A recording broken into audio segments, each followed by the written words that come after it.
Welcome back to this ministry in the wilderness. This is the last week in Epiphany, and today we hear the story of the Transfiguration. We hear this story many times during the year. It's found in all three synoptic gospels and the second letter to Peter. John, the Gospel of John, does not speak to it, although according to the story, the disciple John was there. So here we have a reading from Mark, chapter 9, verses 2 through 9. Jesus took with him Peter, James, and John, and led them up a high mountain apart by themselves.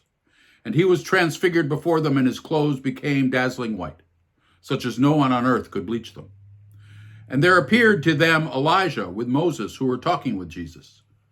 Then Peter said to Jesus, "Rabbi, it is good for us to be here. Let us make 3 dwellings, one for you, one for Moses, and one for Elijah." He did not know what to say, for they were terrified. Then a cloud overshadowed them, and from the cloud came a voice. "This is my son, the beloved. Listen to him." Suddenly, when they looked around, they saw no one with them anymore, but only Jesus. As they were coming down the mountain, he ordered them to tell no one about what they had seen until after the Son of Man had risen from the dead. Now, this particular story is the shortest in any of the versions of the gospel. Mark's writer is much more succinct than the others, and who used his gospel as a starting point.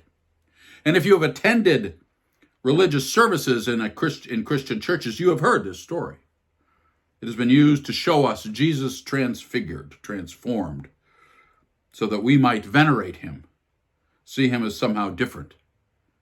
We hear that Moses and Elijah appeared too, though how Peter and the others knew this is beyond understanding, as there were no pictures of these long dead men, and that pictures of them would have been against Torah laws, against making images.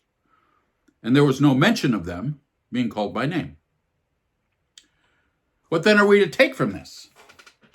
That Jesus was a divine creature who communed with the souls of the dead, that he could change the way he appeared because of his specialness. What will we make of the incarnation then? Would the incarnation of Jesus show us that he's more than a man through these tellings? Untouchable by mortals?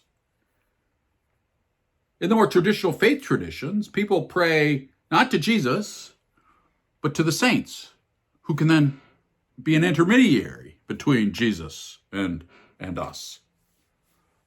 A stand-in, because somehow we're not worthy to talk to Jesus or to God.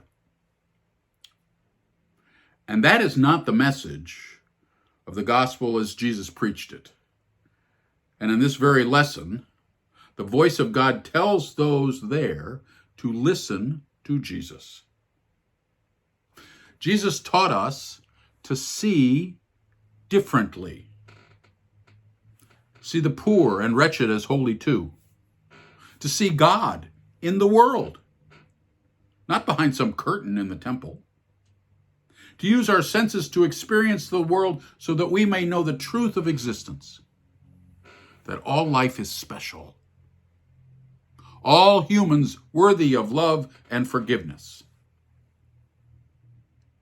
The disciples saw it differently that evening. Maybe because their bodies were fatigued. Maybe because they weren't expecting it. They saw Jesus differently. He was, though, the same Jesus. And we get this wrong too often. This whole thing that we do, this isn't about who Jesus was. Jesus never made it about himself, even to dying on the cross. This is about living a life of transformation. And in doing that, we will see the world transfigured into something we never knew before. People see something special in Jesus and think that only Jesus was special. As if the creative being and force in the universe was so limited as to only be manifest in one space and time.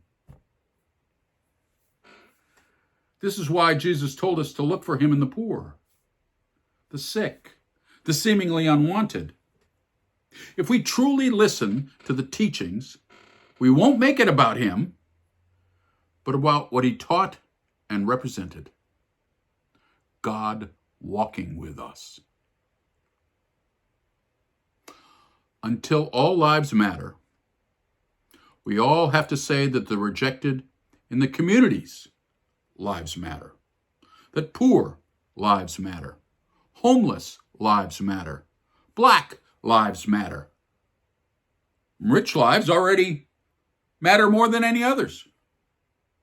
The entitled and the majority, their lives matter already. Non-believers, their lives matter too. Saved doesn't mean special or rescued.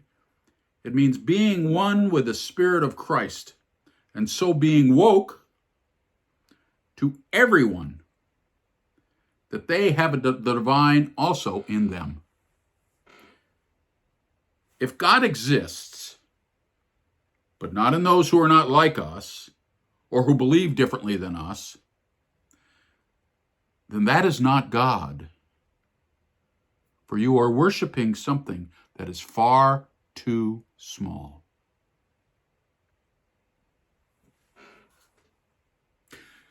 Think about what these men on the mountaintop experienced truly. They saw a man that they had lived with and loved, literally in a new light. They saw images of people they revered as holy and heard a voice from on high telling them to listen to this man they knew and loved. And we have stopped listening to him, don't you know? And we stopped listening to him when we become enamored with who he was, and the religion became more about worshiping him than following his teachings. This is the last Epiphany. We need to see the world differently to appreciate Jesus the man and the teachings of the Anointed One, the Christ. Until we can look out upon the world and see that heaven is here, paradise is now, and God walks and talks with us, then we will miss the point of the Gospels and will continue to experience the lie that we are alone in the world, that we are not forever blessed. And to truly know that, we must share love with all the world. Amen. Now, if you have found this homily beneficial, make sure to like and subscribe by clicking on the subscribe button below. Unlike others, I do not get remuneration from these YouTube videos. This is a calling, a way for me to express the love I find in life and in the Scriptures. I pray that this endeavor will be meaningful to you and that you will share your journey with others. We may exist in the wilderness, but we are not alone here, rest assured. Leave a comment if you want, and come on back to this channel in the wilderness. And I remain yours in faith until next time. Blessings to you all.